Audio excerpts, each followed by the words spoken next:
Well, we had a very, very successful meeting with the foreign minister of Russia.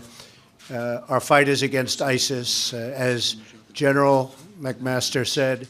So what we seem to know for sure is that an awful lot of senior people think this is a very big deal. First, the reports that aren't confirmed have been there's sort of multiple unnamed sources telling multiple news outlets that the president divulged classified information which they have strongly implied endangered agents from not the U.S. but an allied country working in a specified city in Iraq, which we don't know, but which clearly the Russians know.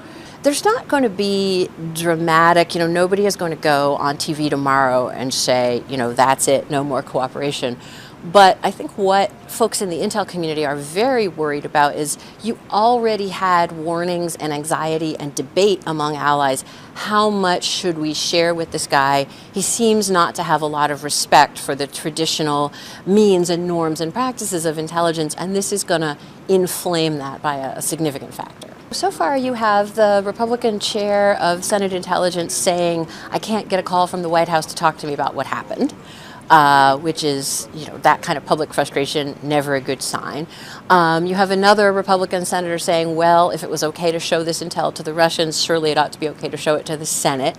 Again, I think what McMaster is trying to do, and in fact, I suspect that some of the thinking behind the leakers may have been, let's get this out in the open so we can address it, so we can begin the project of reassurance and repair.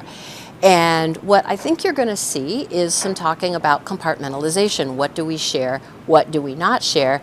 And then, frankly, pressure on American intelligence operatives. Well, if we tell you this, are you going to tell your president? And of course, that is a terrible situation for a democracy to find itself in. You really do not want a situation where the senior elected official, the senior representative of the American people, doesn't know anything and everything that our intelligence community is doing on our behalf. But those are the kinds of pressures that I think this situation is going to unleash going forward. Thank you very much. Mr. President, did you share classified intelligence information with the Russians? Thank you very much.